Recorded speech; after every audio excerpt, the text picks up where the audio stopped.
So in this video, I'm going to talk to you about the skills, will, belief scorecard and help you to understand what the scorecard is trying to assess through the quiz, help you to understand your results, and most importantly, give you actionable steps on how to improve.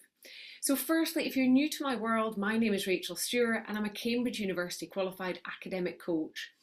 So I help students to improve their results by 1 to 3 grades across all subjects without stress, nagging or tutoring. And I'm going to talk to you more about how I do that in this video.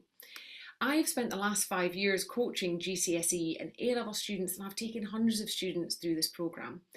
And that's why I think when you listen and hear my approach, you'll see it's quite different from anything else that you've heard. So this isn't something I've read in a book or taken from someone else. This is something that I have researched myself and developed through years of trial and error and implementation with teens, both in schools and online. And you'll see some of the partner schools that I've worked with along the bottom.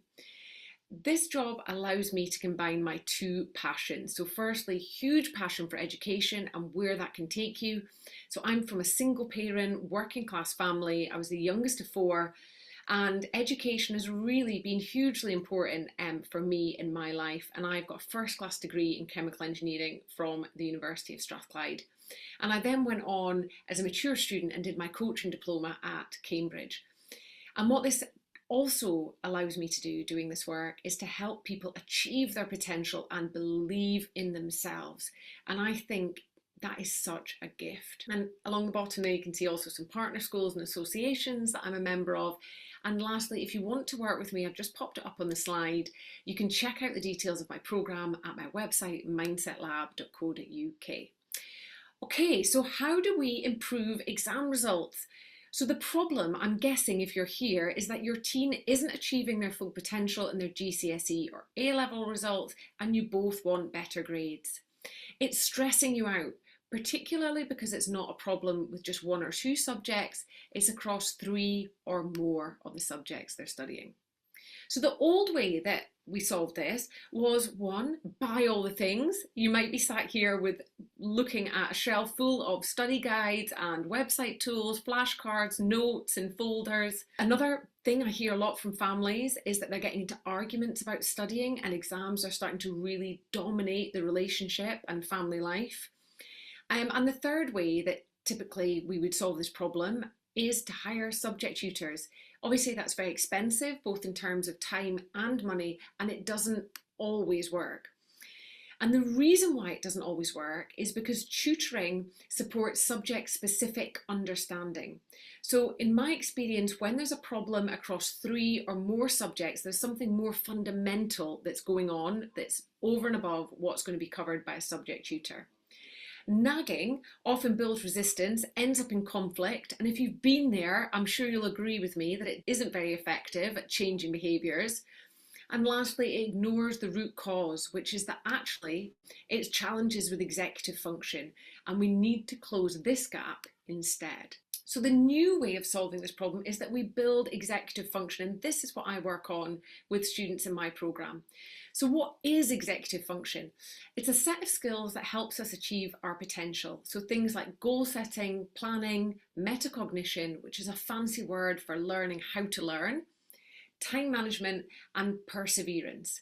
And research shows a strong link between a student's executive function skills and how well they perform in exams. So teens tend to struggle with executive function for a few different reasons. 1, it's not taught in school, so teachers just don't have the time outside of focusing on their individual subject to support students with how to learn, plan and organise. The part of the brain that's responsible for our executive function, we know from neuroscience, isn't fully developed until between the ages of 20 and 25.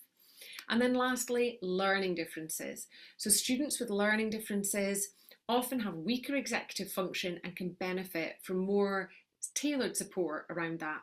And I've put ADHD on the slide, but often with lots of different SEND needs, they are associated with weaker executive function. So students that fall into that bracket often benefit significantly from some support with it. So in my programme, we build executive function with a skills, will, belief model. And performance really has these 3 elements. So if we want to climb the performance ladder and improve our grades, we need these three elements to be in place. So we need the will, which is the motivation to get the work done. We need the skill to actually study effectively, and we need the belief in ourselves and the confidence to keep going. And if any part of your ladder is missing, performance will be negatively impacted. So let me talk you through these. Firstly, if you lack motivation, so even if you've got the right study skills and you believe in yourself, if you don't have the drive to put the work in, you won't achieve your full potential. If you lack the belief in yourself, so you are motivated, you've got the skills, but you're just not confident you can do it, in my experience, it's unlikely that you'll achieve as well as you could. And lastly, skills. I do sometimes see this with students that are super motivated, believe in themselves, but bless them, they are using popular study techniques that just are not very effective. So they're just not getting a return on the time that they invest. And they can often end up feeling like actually that affects their confidence because they feel like they're stupid or they're not academic, when actually they're just studying in the wrong way. So now let's check out your scorecard results and how to improve it. So for this, you'll need three things. Firstly, grab your scorecard results. And if you're watching this and you haven't completed the scorecard or you can't find your results, I'll put a link somewhere near this video for you to be able to do it again. The second thing is to download my free worksheet. It's only one page. It's really helpful if you can download that, ideally print it out, or you can complete it online. And thirdly, watch the next 3 videos, complete the worksheet, and set yourself on the road to improve your performance.